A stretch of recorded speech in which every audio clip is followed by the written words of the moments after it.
Before we get into today's episode, I want to ask you a quick favour. If you're getting value from any of our podcasts, and I genuinely hope you are, could you take just 30 seconds right now and leave us a rating on Apple Podcasts or Spotify? It sounds like a small thing, but a rating would make a huge difference, and it'll take less time than pouring a cup of coffee.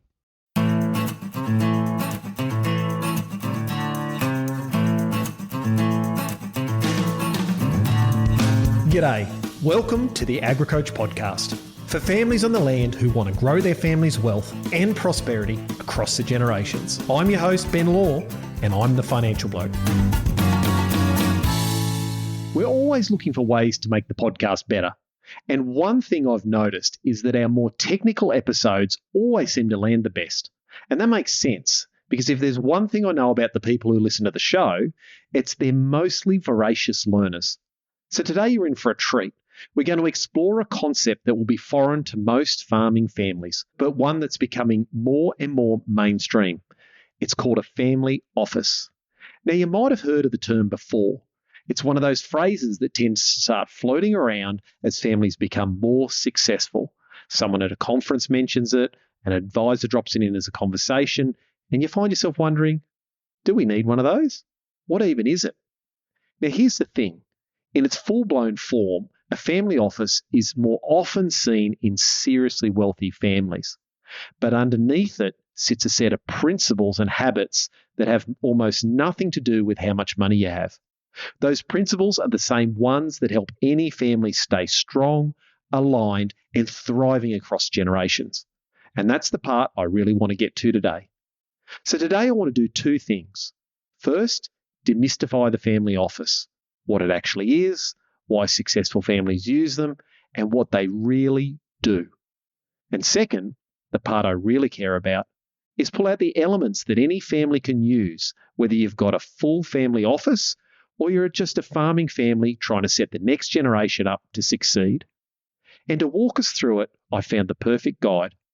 My guest today is Susanne Bransgrove, a partner in a family office advisory at Mutual Trust, one of Australia's most respected firms, providing integrated wealth, tax, and family office services to some of the country's most successful families. But what makes Susanne genuinely rare is the balance she strikes. On one side, she's got serious technical horsepower, a background in accounting, senior roles at ANZ, Macquarie, and PwC, and she's an accredited family business advisor. She knows the structures, the governance, the mechanics inside and out. But on the other side, and this is what sets her apart, she has a deep intuitive understanding of families, of the emotions, the relationships, the unspoken tensions that sit under the surface of every family business. Now, that's no accident. Susanne grew up in a third-generation family business in Germany, so she lived these dynamics from the inside. She spent over 15 years building her own consultancy firm, helping families before it was acquired by Mutual Trust. And she's such a champion of this space that back in 2019, she founded the Women in Family Business Network because she understands that so often it's the women who are the glue holding both the family and the business together. Technical brains and a human wisdom all in one person. That's a rare combination and exactly what you need when you're dealing with something as complex as a family, money, and legacy. So without further delay, Susanne, great to have you on the show. Ben, hi, how are you? Great to be here. Yeah, well, it's been, I think we talked about doing this episode maybe 3 or 4 years ago when I first kicked off, and we never actually got around to it. So I'm really looking forward to today. Me too. Just had to be patient, Ben. Had to be patient. So, Susanne, you grew up in a third-generation family business yourself, your own family, and you've spent your whole career helping families navigate the wealth side of things, succession, and also uniquely the relationships that hold it all together. So do you want to just start out with a little bit about your journey and what drew you into the work you're doing today? It's such an interesting reflection, and therefore I love you giving me the opportunity to come on this podcast and think about why I do what I do. And I didn't clue into having grown up in a family business for a long time. I think it's just something that all of a sudden you find yourself drawn towards working with family businesses, and then you realize it's in your DNA. What's really fascinating, what really shaped me is that when people talk about kitchen table conversations or dinner table conversations, what it really is listening into stories about what's happening in the business, what's happening to people in the business, whether they're staff or clients or family members, and you get to hear different problems but different perspectives, you start realizing that there are multiple stakeholders who care and that there's a connection into something that had meaning to the family within the business, but also to the general community. So it wasn't just doing a job. There was a lot of consideration about the outcomes and the results and the choices that had to be made. It's also interesting, and sadly, I didn't really appreciate that as much in my younger years, but there certainly developed a pride into continuing the legacy of a business that is actually 380 years old now. So it dates back well beyond our family taking that business over after the Second World War. And through all of that and also reflection and even being involved over the years, in particular on the succession side of things as well, is this recognition of how to be responsible owners and to be considerate in the decision making, that you can't just make a decision and not consider who it impacts and how it impacts. So that's really shaped the way I think and I work, and why I think I love working with families so much, because it is this really complex system with very fragile people in it and around. And it's important to recognize how systems intersect and just be a little bit firm but gentle. Does that make sense? You need to have outcomes, but you need to also think through what those could be or should be. Because it's interesting, like if I look at businesses in general, families add a whole unique perspective. And, I love families. I think they're the cornerstone of our culture and our community, etc.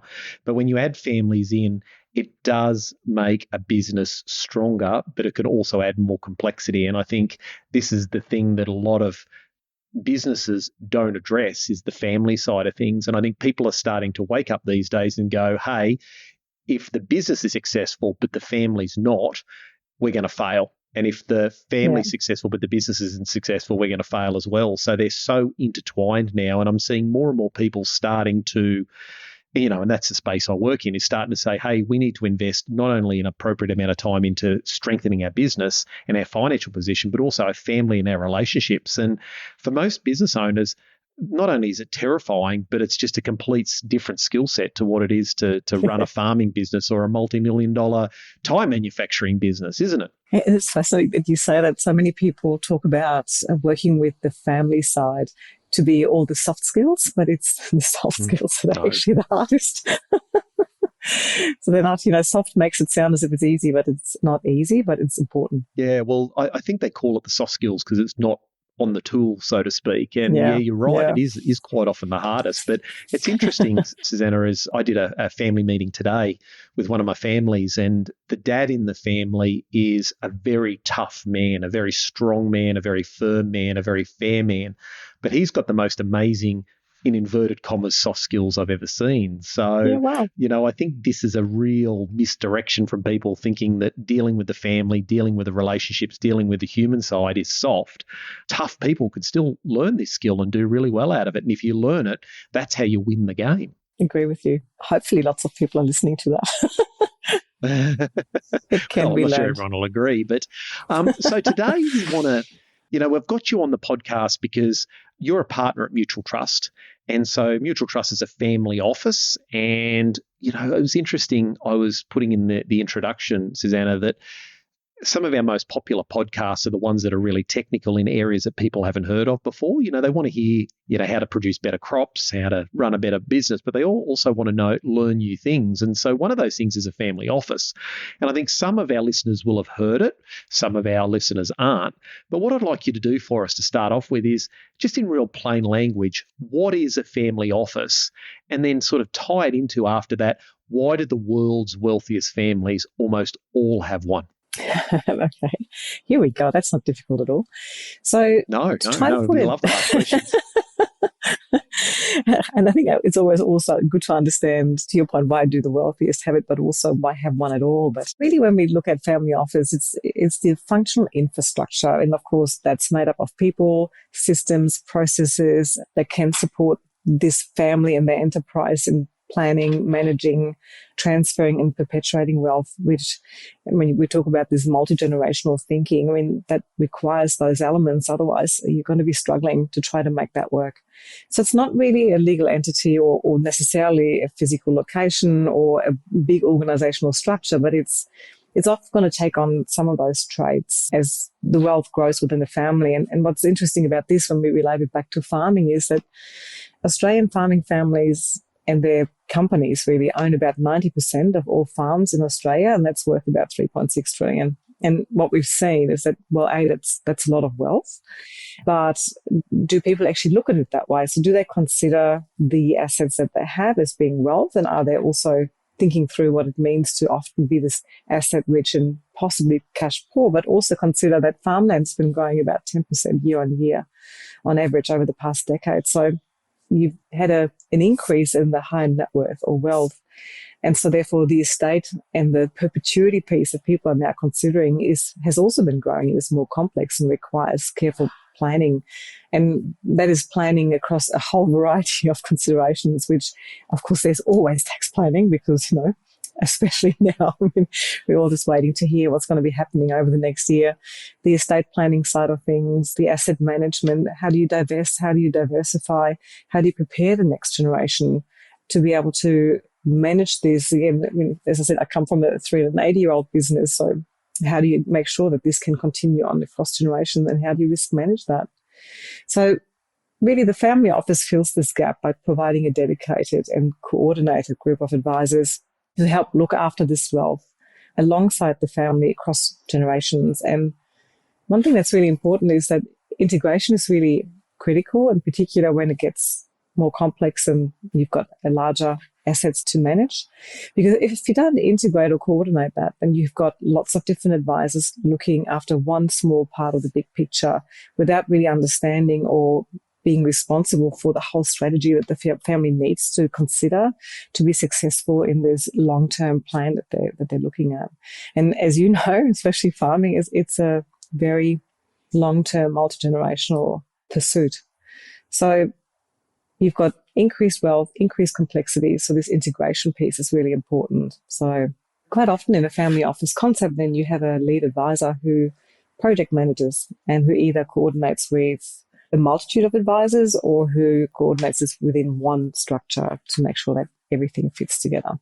And also balances. Quite often, if you look at it only with a tax lens to tax minimize, it might not actually fulfill the intentions that you have for the family. It might actually stifle the ability to create outcomes or be too restrictive. So to paint the picture, it's essentially, if I could put it in really simple terms my dad would understand, is it's a company or an organisation or a group that says we will coordinate your financial affairs, your family affairs, and we will bring in and coordinate your professional advisors and the people required to make sure we look after your financial needs so that we give you the best chance of transitioning that family wealth and maintaining it across the generations. Is that sort of kind of what we're getting to? Love your work. Yes, thank you. That's exactly how it is. So that's a family office, and so there's two things. There's a family office. So a very, very wealthy family might have one office. Is that fair? Like you'd have the law family office, and then you would just have that office, and then there's multifamily offices. Can you describe what a multifamily office is then? So the multifamily office has all the functions required to be able to integrate all the necessary services, but then offers this to other families where the scale or the desire might not be there to manage this in-house for themselves. So it's just being managed then on behalf of a multitude of families, and you get economies of scale. Yep. So you basically have many families being operated by one business looked after versus just one on your own. Correct. Yep. Which is, I don't think the law family will require their own family office. I'm sure you'll find out over time. You never know. So if you had to summarize it, you take a really wealthy family, and then we're talking about some of the top 1% of the world, wealthiest. Why would they have a family office? Like, what's their drive to go do it? Again, we talked about strategies. What you need to be able to be successful across generations, you have to have one strategy, one plan, and you help family understand what it means and what they need to understand. So it's quite often, if you think through the complexity or how difficult it might be to be born into a wealthy family, it sounds really silly to say that, but there are a lot of things to consider. There are concepts to understand. The family would have a desire for what they would want the next generation to understand, the legacy that they're trying to continue on, what they think is appropriate. So there's their values, there is a strategic piece. Now, without the integration of all those pieces that I've mentioned before, whether it's tax, wealth, succession, but sometimes even legal, you would find it very difficult to manage a growing family, because as the wealth continues, you go from, let's say, 2 people to 4 people, then maybe to 9 people, then you end up with 35 people,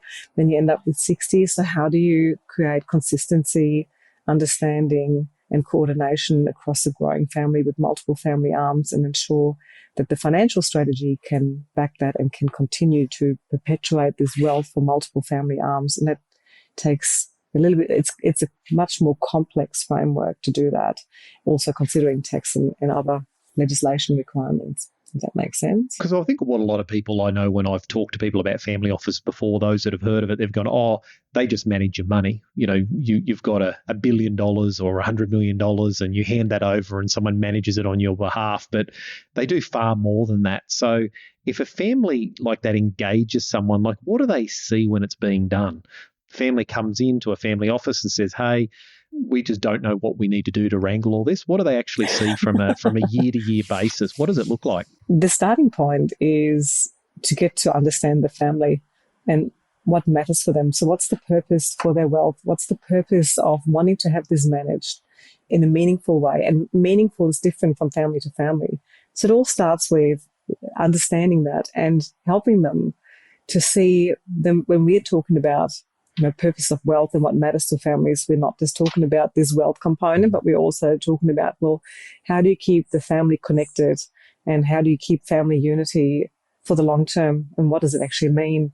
How do you educate generations, or the next generation to start with, but future generations, to be the best that they can be, but also to be the best equipped to be able to handle that wealth when it is their turn to manage it, so they understand how it's come to them and then what they should be doing with it going forward. If they've got businesses within that, so if they've got a farm, if they've got other businesses that underpin that wealth and continue to add to it, how do you manage this entrepreneurial element? How do you prepare people to be directors? How does that make decisions? What is the vision for that? Leaders, be leaders. Thank you. That's the word I was looking for. And then, there's definitely an element of prosperity in that. So what does this wealth mean? How do you want it managed and looked after? What is important to you? And then very important to many is also, what's the community impact? People sometimes call it philanthropy, but it's how do you give back to local community in some way or through bigger endeavors? And so when you think just those 5 elements, it takes a lot to put strategic pieces behind that, or to ascertain what are the goals, what is the strategy to pursue, and then to, on an annual basis, make sure that you progress that strategy. So you're not stagnant. You keep helping the family move and to grow together as a collective, and also grow the generations, so that you end up with a very consistent connection and communication and learning process. And we talked really early on around families and the complexity. It's this making what seem to be difficult decisions. And people always say when it's about, money, that's when things go wrong and there's fighting. But when you create a foundation of regular communication and decision-making and education and transparency and clarity across all those different facets that are so important to family, that we know are important to family, then you create a much better chance for people to find themselves in that and understand the family's meaning in that and the wealth and the overall meaning, and see a future for themselves within the structure perhaps, but also how it supports them and how it will support their next generation. So it's a very big journey that we generally tend to look at over an 80 or 100 year time frame, and then build the foundation that is relevant to each family. So all the work that is being done is specific and customized for each family. So there are no 2 families that are exactly the same, and they have different passions or fears sometimes as well. I mean, that's also getting to know families, understand what worries them and how to help them better understand that and mitigate that. So there's a lot that flows into that. It's interesting because obviously the old 3-generation curse is alive and well in most families, and everyone's heard me talk about that before, but essentially 2 generations to make it, 1 to lose it. And I think what seems to pop up, Susanna, is families will have no wealth and then they will build something for a couple of generations and they'll build up an amount of money or an amount of success or prosperity. And then all of a sudden they'll go, holy dooly, how do we make sure this doesn't either get lost or our family get lost in the process? You know, we lose the farm or the business and our family at the same time. And I think what I normally see when people start talking about family offices, they say, my complexity's got to such a level that either I don't know how to manage this and coordinate it all together, because it is complex with, like you mentioned, the tax structures, the investing, the ownership, the preparing the next generation, the succession planning, etc. But I think also they start to go, hey, I don't want to make this wealth or this business success that I've made tear my family apart. And they're throwing their hands in the air saying, well, we need some help. And what I've noticed, especially in those people that have built substantial wealth, is they go to their accountant, they go to their bank manager, they go to their lawyer and say, how do we deal with all this? And they put structures in place and they put tax in place, but then they turn around and they go, yeah, but my accountant hasn't talked to my lawyer, and how does that play in there? And my kids don't understand what's going on. And so they end up with a whole lot of tax structures and companies and trusts and things.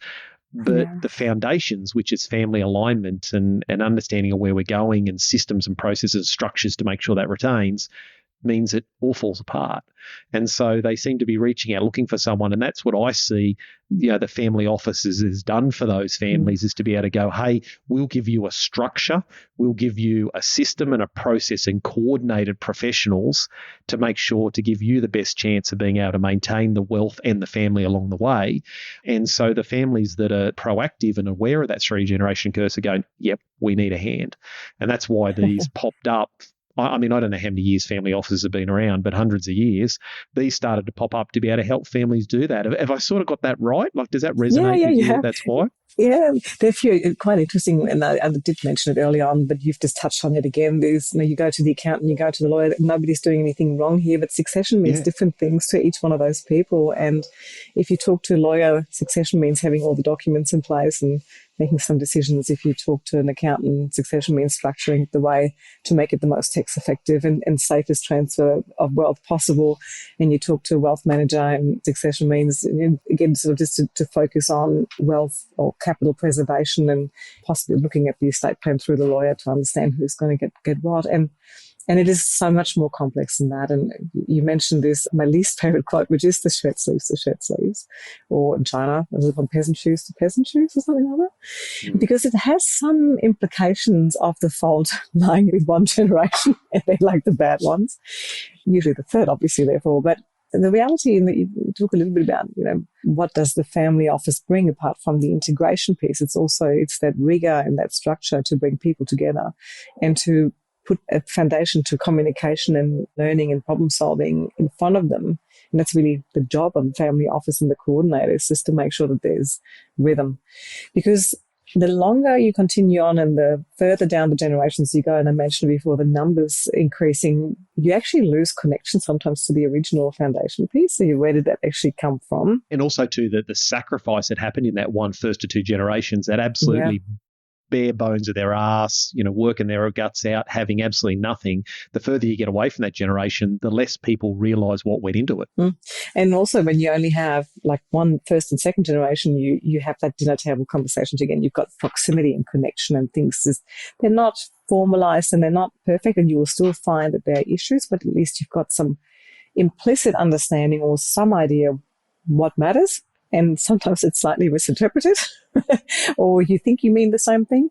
But the further away you get from that and the more you end up, and sometimes I look at it quite practically. You've got mum and dad. Okay, they get married. They have 3 kids. And I've seen this many times. And it's interesting, 3 kids. Usually one loves the farm, one hates the farm, and one's in the middle.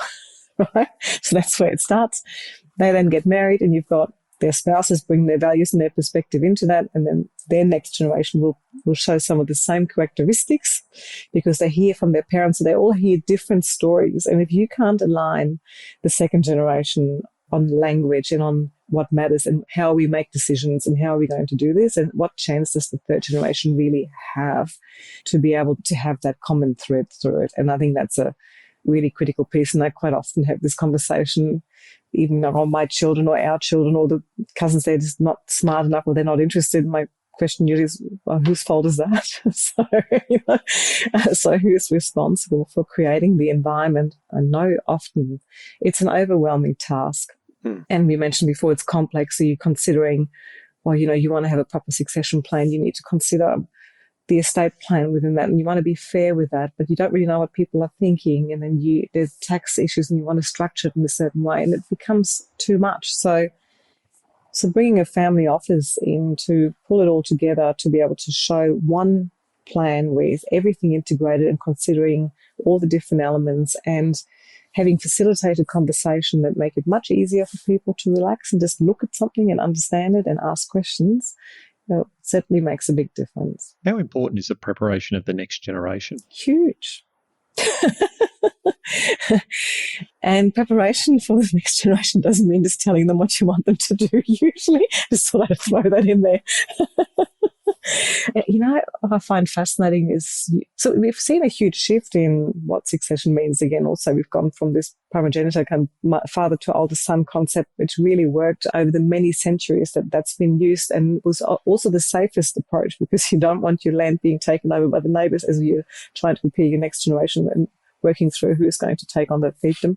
So, that was an important framework. Now we've moved into a much more equitable approach to estate planning. We want to be fair to the children, and that means you have more people to prepare, but you also want them to be the best they can be. So quite often what you tend to see is they're going to university, they're being encouraged to be the best they can be and be happy with what they're doing, unless you have to come back to the farm and then you forget about what you've just studied and then you just have to do it the way I tell you to. And you stretch the rubber band, and you meant it at the time, but you can probably sort of see education is one component to it. The other is to work collaboratively and have a platform for decision making that everybody can have a place on, so that it, and I always talk about this word meaning, because if it doesn't have meaning and if it doesn't connect with the individuals, then they find their own meaning at some point in the future, and they won't come back and just work under you. They want to work alongside you. And I think, that in itself is more complex and requires preparation and creating equal adulthood between generations. And that's a really interesting concept, because hierarchies in families are not, and it's family systems we talk about. When people come together without learning to be adults next to each other, they end up coming back into the same hierarchy that they've grown up with. So there's a lot of work to be done. Yeah, there is. And it's interesting. I interviewed a lady who I have great respect for, Jill Rigney, and I remember she talked for a group of our families, and she said the big transition is to go from a parent-child relationship to an adult-adult.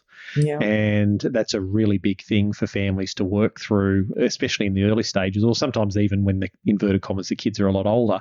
But yeah, that preparing them to go from being children to being the adults to being the leaders and working collaboratively, that in itself is a big journey for families, because it's a critical skill if you're going to manage wealth or manage your business intergenerationally. If the next generation isn't prepared to be able to lead the family, work collaboratively, make decisions together, and then manage that family business or wealth, they're on the path to disaster. And so it's a really important skill to actually learn. How do I know this? I know this really well, because when I started talking to my father about preparing us and working with us and sharing information, which is what I do for a living and have done for a living for a long time, I was immediately 12 years old, and it was the most awkward conversation I've ever had in my entire life. And I just wanted the floor to open and for me to be able to disappear in it. But it really gave me great perspective how those dynamics play out, and be able to see that and feel it, so experience it and therefore see it when it takes place, and have a real ability to support the change and understand it. But it's quite funny. It's sort of funny when you live it. With a family office, I mean, obviously that will suit some people, multifamily offices, and others it won't quite suit. But what I like to always do is take away the lessons, because I think, there's lessons for everyone listening to be able to go, okay, well, what do the families that use family offices, what could other families that don't take away and actually implement within their family? What are some of the lessons that you'd actually suggest that families should take on board to kind of work on themselves and prioritise if they want to maintain their family wealth and the family across generations? What I see families address that thrive across generations, and it leans into what we've just been talking about before. The first one is that unspoken expectations and general assumptions really undo families.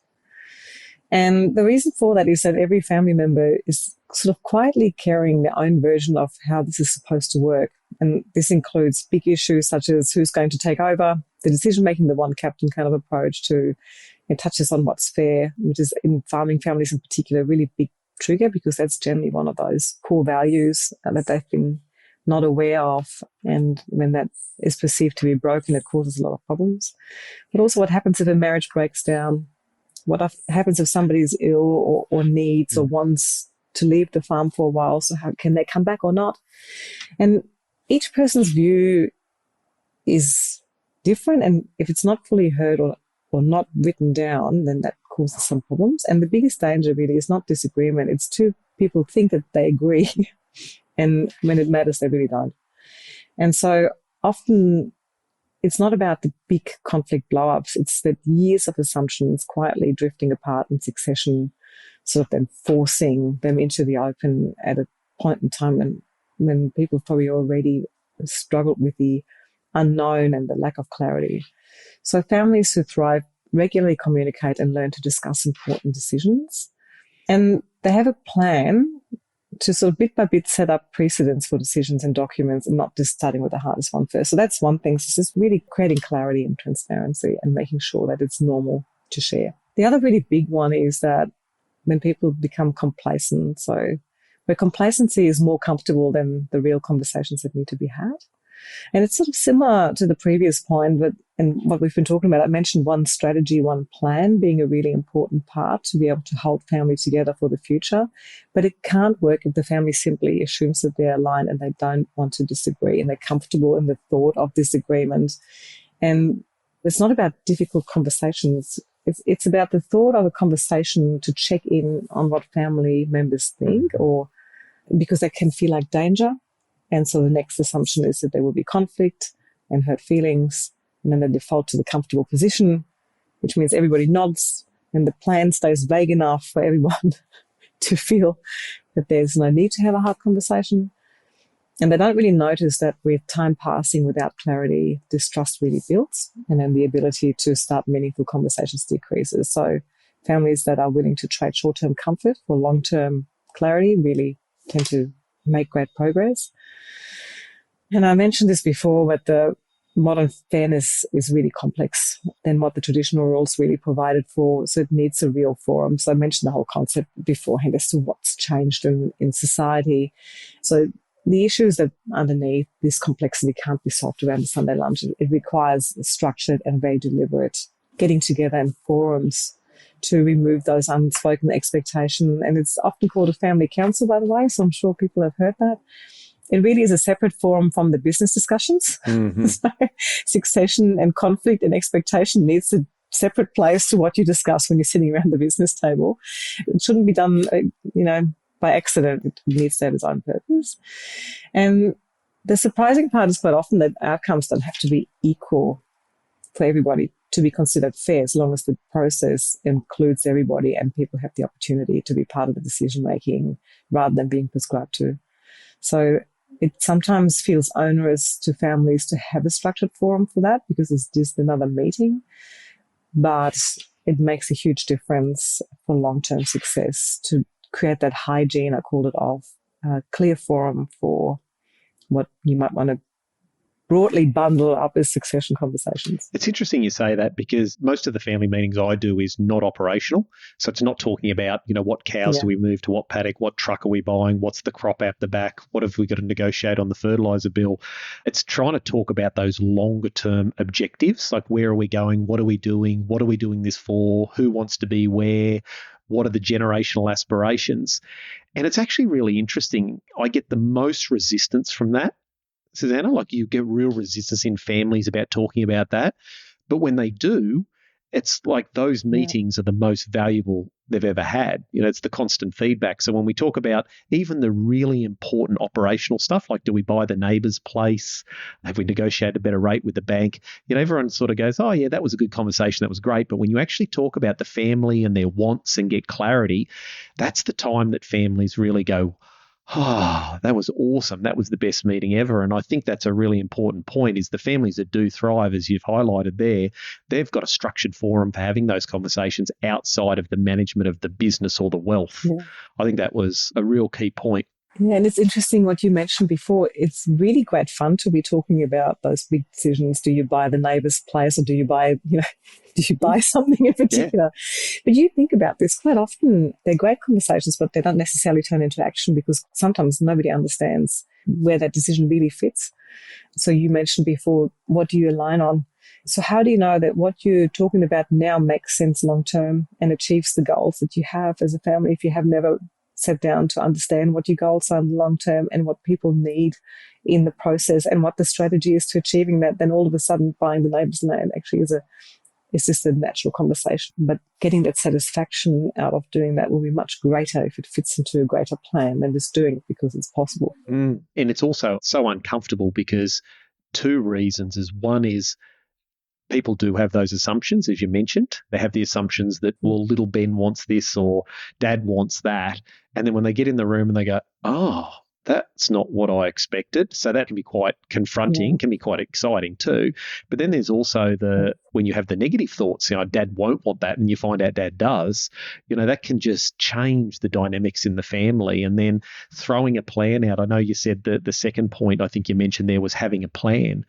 And, just being able to sit in that structure, as you mentioned, and talk about, well, what is the 5, 10, 15, 20-year plan, and everyone having a say in that, meaning it's not just in dad or mum's head, it's in everyone's head. And then if you have those conversations, then the next generation instantly get excited about the future to be able to go, hey, I've actually had a part in this, versus I'm just here as a child along for the journey. And that all comes around this structure, doesn't it? And I think you're right about the coordinating all the professional advisors and the advice to get it right, but just being able to have a structure where you can actually have these conversations, that in itself is probably the most powerful thing that a family could actually do, in my mind. And I'm glad to hear that you kind of think the same. Oh, absolutely think the same. Yeah. And there's one other quote that you mentioned there, and I've got a slight twist on it, but I want to mention it again, was the short-term comfort. The families that succeed trade short-term comfort for long-term clarity. So that's essentially what you're saying, is they'll have the difficult or the tough or the important conversations, which might be a bit icky or a bit heated or a bit uncomfortable, to get long-term clarity.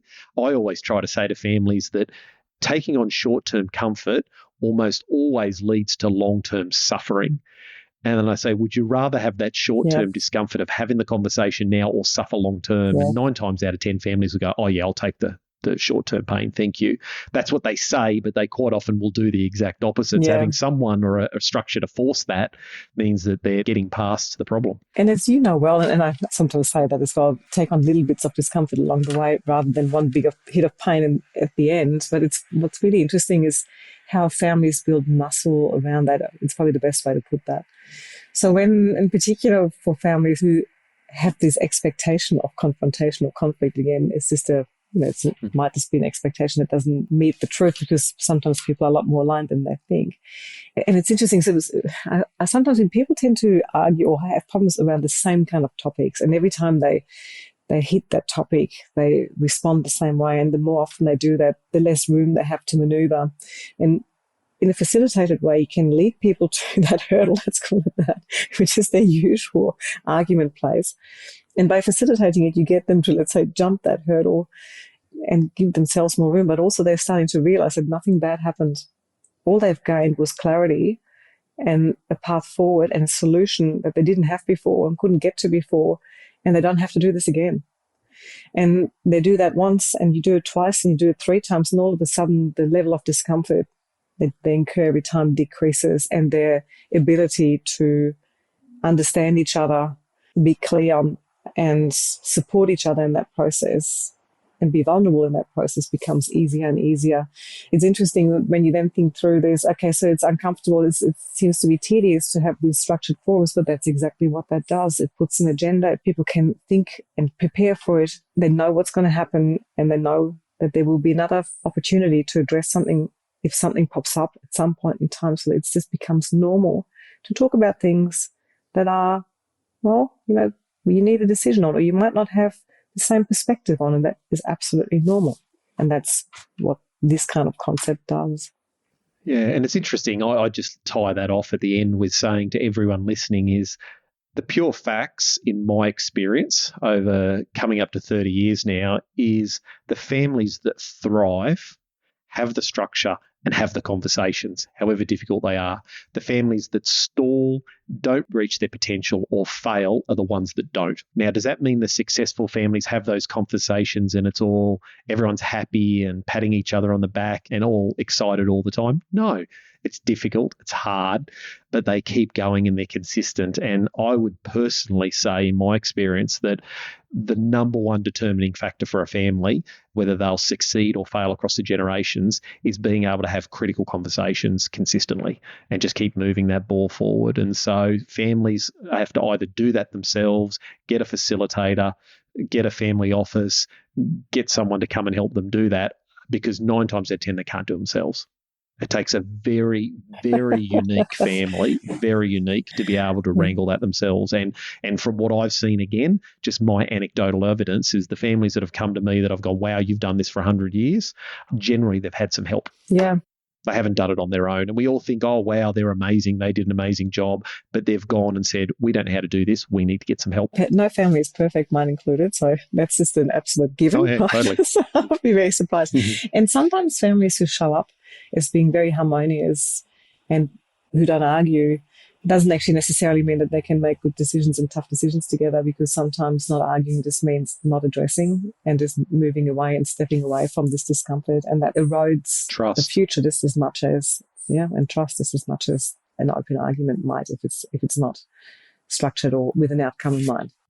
I actually have to say, and for everyone listening, is when I get a family come to me and they say, we never argue, we all get on really, really well, we're all aligned and we're disagreeing, I usually go, okay, I've seen this 100 times before. You just don't never have the conversations and nobody speaks up. And when you actually sit them down, no, they don't always get along. That's just the way they've worked things over the years. And again, they've avoided short-term discomfort and they've taken on long-term suffering, and eventually they come home to roost, those problems. They do. Absolutely. Yeah. So the families out there that are going, hey, we all get on pretty well and we love each other and, we always accommodate each other and we don't want to upset each other. My advice is be very, very, very, very careful, because that's quite often covering up an inability to have the critical conversations you need to. Yeah, absolutely.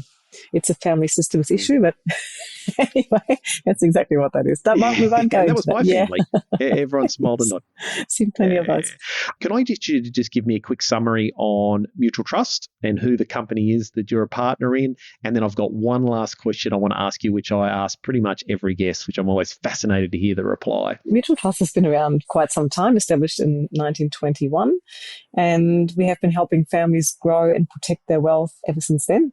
Obviously, I haven't been around that long, but so to this day, we still look after the founding families who are in their 7th generation of wealth transfer, and we also work for many of Australia's wealthiest families, some who are 1st generation wealth creators. And how do we find you online? Mutualtrust.com.au. So before we go into the last question, if you were sitting here and you met a family right now and they came to you, what's the one piece of advice you give them to start off? Oh, that's well, we would have to know what the specific issue is. But if we sort of looked at, if you want to sort of give yourselves a bit of a chance, at least get started on family conversations, and you wanted to sort of know how to do that, I'd generally say start with one conversation, not one document. It's not a will, not a trust deed. It's a conversation, really. get the family in one room, even those not involved in the business, and ask them 2 questions really. One is, what do you expect to happen? And what does fair mean to you? And that's really it. You don't need to necessarily solve anything. It's getting the assumptions out of people's heads and on the table. And as you know well, farmers aren't known for their communication willingness, I'd say, not skills, but willingness sometimes. And sometimes, therefore, having an independent third-party facilitator can be very helpful for that. So if they're not comfortable, maybe do that. And then make it a standing appointment, not a one-off. So one good conversation doesn't build the trust and doesn't build a new habit and rhythm. So small, regular check-ins, and you mentioned this before, little bits of discomfort, much better than, having a big problem down the track. And really build the forum before you need it. Don't wait for the health scare or a death or a fuel crisis or weather crisis to create that first structured conversation, because people's emotions are already running high or there's a lot going on. And they can carry a lot of stress, those situations. So if you're listening now and you're not at that point yet, then now is a good time. So yesterday would have been a whole lot better, but today is probably a good time to get started with that one conversation. Perfect. So those 2 questions, what do you expect to happen and what does fair mean to you? Oh, that's a good one, isn't it? Yeah. Well, I reckon that'd be a great thing. So everyone get out there, have a family meeting, sit down, everyone get in the room. What do you expect to happen and what does fair mean to you? And let's see what happens. And then once you finish that, book the next meeting and make it regular. That's right. Susanna, that's been great today. We've explored a family office and I want to ask you a question. Yes. You and I have been tearing around in the industry for many, many years now. We've known each other a long time. And I always like to be able to give the next generation a little bit of advice from our guests. So if you went back in a time machine tomorrow and you got to sit down and have a cup of coffee or a glass of wine with young Susanna, what's the bit of advice you give her? Nothing to do with fashion sense and hairstyles, though. I mean, I'm not going to go there, right? Because that's depending. I'm not going to say, what period that would have been. So, yeah, we'll leave that one there. It's a very difficult one, but we talked about, we've been around for a little while. So when we grew up, a lot of the mindfulness or really thinking through your decision making probably wasn't really encouraged. And I think being very mindful and considerate about your actions, your decisions, your communication. I always sort of say, everything we say and do and how we act leaves a trace. So there's an echo of that, every decision that we make. And therefore being mindful of that, seeking feedback and learning to understand yourself and your perspective so that when you come into, for example, family meetings, you are able to listen and contribute and bring yourself and take in what matters to others, because in particular, and because I've obviously also come from a family business, if you only see yourself and what it means to you, it'll make a greater good outcome much more difficult, and that means you also struggle with that. And I think there have been times in my sort of 20s and maybe even 30s where I was focused on the wrong things, which was all about this pursuit of one's own meaning, when quite often it's the connected and collaborative and collective meaning that has so much more. If you get that right, it's so much easier to get through life. I love that. And, I try and tell families, Susanna, that if you help each other achieve their goals, everyone's doing that, you'll be far more likely to achieve your own. Correct. You're quite right. Beautifully awesome. said, Ben. Well, I love it. Well, I'd like to do this again, not too distant future, and I'd like to unpack a little bit further at some stage around purpose of wealth and why we're doing things and get into a little bit more of that. But I think that's been a really good overview so people understand what a family office is, and everyone's got the details in case anyone listening goes, hey, I think that might be what we need. So I just want to say thank you. Thank you, Ben. And I look forward to having you on again. Wonderful. Thank you so much for giving me the opportunity to share. I always like to especially talk about my family's past as well. And this is the interesting thing. It shapes us, doesn't it? And sometimes by being able to, even at the beginning of a podcast, talk a little bit about it means it's not forgotten. Thanks, Susanna. Thanks, Ben. Well, before we wind up and you head off, I just want to touch on a couple of things. The first thing is it just reinforces again, families who thrive across the generations and do really well are the ones that have the conversations, even when it's uncomfortable. And Susanna mentioned about short-term comfort, or choosing short-term comfort over long-term clarity is a major problem that we have. And the other thing was complacency. having conversations and then not revisiting it, I think is a real mistake that families make. And it could be they don't revisit because they think, hey, we've got all this sorted, we're okay. Or it could be that was a difficult conversation, we don't want to do that again. Either way, you need to consistently keep having these conversations and moving you forward. And you might need help to do that, whether that be in some families a family office, in others it could just be a facilitator or a meeting organizer. Either way, you need to keep that happening. And so that's it for today. If this episode happened to resonate with you, the biggest thing you could do to help us share the wealth and wisdom is to share it with someone who needs to hear it. It costs you nothing and it means the absolute world to me. And if you want to know more about what we do at AgriCoach, visit agricoach.com.au. Until next time, I'm Ben Law, and remember, it's more important who you are than what you've got. I'll see you next time.